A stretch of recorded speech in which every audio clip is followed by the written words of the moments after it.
दोस्तों 7 अगस्त 2026 को सऊदी अरब के मक्का शहर में एक बहुत बड़ा ढिंढोरा पीटा गया। पाकिस्तान, सऊदी अरब और तुर्की ने मिलकर एक ट्राइपेटाइट डिफेंस पैक्ट पर दस्तखत किए। पाकिस्तानी मीडिया में ऐसा माहौल बनाया गया जैसे कल ही इस्लामिक नाटो बनकर तैयार हो गया हो। पाकिस्तानी एंकर्स और जनरल्स टीवी पर बैठकर तालियां बजाने लगे कि अगर किसी एक देश पर हमला हुआ तो तीनों मिलकर जवाब देंगे, यानी कि पाकिस्तान के ऊपर अगर हमला किया गया तो तीनों देश मिलकर जवाब देंगे। लेकिन दोस्तों, इस कागजी दावों की स्याही अभी सूखी भी नहीं थी कि ठीक 2 दिन बाद यानी कि 9 अगस्त को यमन के हुती विद्रोहियों ने सऊदी अरब के जीजान रिफाइनरी पर मिसाइलों से बड़ा हमला कर दिया। अब सवाल यह उठता है कि जिस पाकिस्तान ने 2 दिन पहले मक्का में साथ जीने मरने की कस्में खाई थी, उसने हूतियों के खिलाफ कितनी तोपें दाग दी। क्या पाकिस्तानी फौज सऊदी अरब को बचाने पहुंची? जवाब है इसका बिल्कुल नहीं।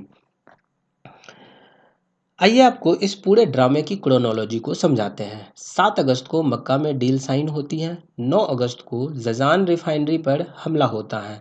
इससे पहले 13 जुलाई को अबा इंटरनेशनल एयरपोर्ट, 25 जुलाई को यनबू रिफाइनरी, 27 जुलाई को ईस्ट वेस्ट ऑयल पाइपलाइन, 28 जुलाई को सऊदी ऑयल टैंकर्स और 6 अगस्त को नजराम पर लगातार हमले हुए हैं। अब आप पूछेंगे कि भाई आप ये पुराने हमले क्यों याद दिला रहे हैं? क्योंकि असली सच्चाई यह है कि यह कोई नई डील है ही नहीं। सितंबर 2025 में ही सऊदी अरब और पाकिस्तान के बीच ठीक यही बायलैटरल पैक्ट साइन हुआ था कि एक पर हमला मतलब दोनों पर हमला माना जाएगा। उसके बाद ईरान और हूतियों ने सऊदी पर कई मिसाइलें और ड्रोन दागे। तब पाकिस्तान कहाँ था? तब पाकिस्तानी सेना ने कौन सी जवाबी कार्यवाही की? यह पूरा का पूरा मामला सिर्फ ऑप्टिक्स का है, यानी कि दुनिया को दिखाने का एक ड्रामा है। तुर्की को बस बीच में घुसा दिया गया है ताकि मामला थोड़ा इंटरनेशनल दिखे, लेकिन अंदर से इस गुब्बारे में हवा बिल्कुल नहीं है। दुनिया की जियोपॉलिटिक्स में attack on one is attack on all एक बहुत पुराना चूर्ण है जो समय समय पर बेचा जाता है। आइए इतिहास के कुछ पन्ने पलटते हैं। पहला नाम आता है नाटो का, जिसको बनाया गया था 1949 में। 32 सदस्य देश इसमें शामिल हैं। इसका आर्टिकल 5 कहता है कि एक पर हमला यानी सब पर हमला माना जाएगा। लेकिन 75 साल के इतिहास में आर्टिकल 5 सिर्फ एक बार इन्वोक हुआ है, वो भी 9/11 के बाद अल-कायदा के खिलाफ। और जब डोनाल्ड ट्रंप ने ईरान के खिलाफ मदद मांगी तो स्पेन, जर्मनी, इटली सबने हाथ खड़े कर दिए। दूसरा है अरब लीग जॉइंट डिफेंस ट्रीटी, जो कि 1950 में बनकर तैयार हुआ था। 22 मुस्लिम देश 1950 में इन्होंने भी कस्में खाई थी कि एक पर हमला सब पर हमला माना जाएगा। लेकिन हकीकत क्या रही? 1956 के स्वेज संकट में मिस्र पीटा, सब चुप रहे। 1967 में 6 डे वॉर में इसराइल ने 6 दिन में 5 अरब देशों को एक साथ हरा दिया। 1990 में इराक ने खुद कुवैत पर कब्जा कर लिया। 2003 में अमेरिका ने इराक पर हमला किया। 2011 में बहरीन में सऊदी की सेना घुसी। अरब लीग का यह आर्टिकल सिर्फ कागज का टुकड़ा बना रहा। बाकी कुछ अन्य संधियां भी हुई हैं, जैसे रियो ट्रीटी 1947 में, CSTO ट्रीटी 2002 में, अफ्रीकन यूनियन 2002 में। इनमें से किसी ने भी वास्तविक युद्ध के समय काम नहीं किया। तो जो काम 22 अरब देशों की अरब लीग नहीं कर पाई, अब यह 3 देश मिलकर क्या ही कर लेंगे?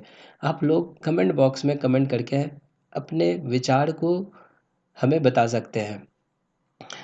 दोस्तों, किसी भी सैन्य संगठन के सफल होने के लिए सबसे ज़रूरी चीज़ होती है कॉमन एनिमी, यानी साझा दुश्मन। उदाहरण के लिए नाटो यूएसएसआर के खिलाफ बना था, लेकिन इस मक्का पैक्ट के तीनों सदस्य देशों के दुश्मन पूरी तरह अलग अलग हैं। पाकिस्तान के दुश्मन की बात करें तो उसमें भारत, अफगानिस्तान के जो टीटीपी हैं वो आ जाता है। पाकिस्तान का पूरा फोकस पूर्वी और पश्चिमी सीमा पर ही रहता है। सऊदी अरब के दुश्मन की बात करें तो उसमें ईरान और यमन के हुती विद्रोही सब आ जाते हैं। और वहीं तुर्की के दुश्मन में साइप्रस, ग्रीस और कुर्दिस्तान में पीकेके हैं, वो आ जाते हैं। और इसके अलावा तुर्की खुद नाटो का सदस्य देश भी है। तुर्की के विदेश मंत्री ने खुद आधिकारिक बयान में कहा है कि हमने इस पैक्ट में किसी भी देश को कॉमन थ्रेट या दुश्मन घोषित नहीं किया है। जब दुश्मन ही तय नहीं है तो लड़ेंगे किससे? ना कोई जॉइंट कमांड स्ट्रक्चर है, ना कोई कंबाइंड मिलिट्री फोर्सेस हैं, ना कोई न्यूक्लियर अम्ब्रेला है। पाकिस्तान क्या सऊदी अरब और तुर्की के लिए अपने परमाणु हथियार चला देगा? ऐसा बिल्कुल नहीं होगा। यह सिर्फ और सिर्फ कागजी बयानबाजी है। इस मक्का पैक्ट का सबसे दिलचस्प पहलू पाकिस्तान के अंदर देखने को मिल रहा है। पाकिस्तान के शिया क्लैरिक्स ने सीधे सीधे शहबाज सरकार और आर्मी चीफ असीम मुनीर को चेतावनी दे दी है। शिया नेताओं ने कहा है कि पाकिस्तान को किसी भी कीमत पर ईरान के खिलाफ इस्तेमाल नहीं होने दिया जाएगा। अगर सऊदी के चक्कर में ईरान के खिलाफ कोई कदम उठाया गया तो पाकिस्तान में भयंकर सांप्रदायिक हिंसा भड़क जाएगी। पाकिस्तानी सेना प्रमुख असीम मुनीर को खुद कहना पड़ा कि जिसका दिल ईरान के लिए धड़कता है वो ईरान चले जाए। आप सोचिए, जो देश अपने घर के अंदर सांप्रदायिक संतुलन नहीं संभाल पा रहा, जो पाई पाई के लिए आईएमएफ के आगे कटोरा लेकर खड़ा हो जाता है, वह सऊदी अरब को सुरक्षा देने का दावा कर रहा है। ईरान के सांसद इब्राहिम रज़ाई ने सऊदी को साफ कहा है, जब दुनिया की सबसे बड़ी सुपर पावर अमेरिका तुम्हें हुतियों से नहीं बचा पाई तो क्या यह पाकिस्तान तुम्हें बचा पाएगा? दोस्तों, पाकिस्तान में यह कोई पहली बार नहीं हो रहा। वहाँ की जनता को हर 6 महीने में एक नया चूर्ण चटाया जाता है।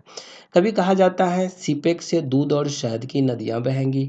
कभी असीम मुनीर कहते हैं कि एसआईएफसी के तहत $100 अरब का निवेश आएगा और आया सिर्फ $2 अरब का। कभी ट्रंप कहते हैं कि पाकिस्तान में इतने तेल हैं कि भारत तुमसे खरीदेगा और पूरी कौम मिठाई बांटने लगती हैं। कभी रक्षा मंत्री ख्वाजा आसिफ कहते हैं कि हम इतने JF-17 फाइटर जेट बेचेंगे कि आईएमएफ का कर्जा मुंह पर मारेंगे। और कुछ ही दिनों बाद पूरी कौम सत्तू पीकर सो जाती है। कोई ख्वाजा आसिफ से नहीं पूछता कि भाई वो फाइटर जेट कहाँ बिके। सच्चाई यह है दोस्तों कि अंतर्राष्ट्रीय संबंध में कोई मजहबी भाईचारा काम नहीं करता है। सिर्फ पैसा और ताकत काम आती है। सऊदी अरब के पास पैसा है, पाकिस्तान को कर्जा चाहिए, इसलिए पाकिस्तान चाकरी कर रहा है। जैसे ही हुतियों की मिसाइलें गिरती हैं, यह सारे डिफेंस फैक्ट धड़े के धड़े रह जाते हैं। आपको यह विश्लेषण कैसा लगा? कमेंट सेक्शन में अपनी राय जरूर दें। वीडियो पसंद आया हो तो लाइक करें, चैनल को सब्सक्राइब करें और बेल आइकन को दबा दें। मिलते हैं साथियों अगली वीडियो में। नमस्कार। जय हिंद।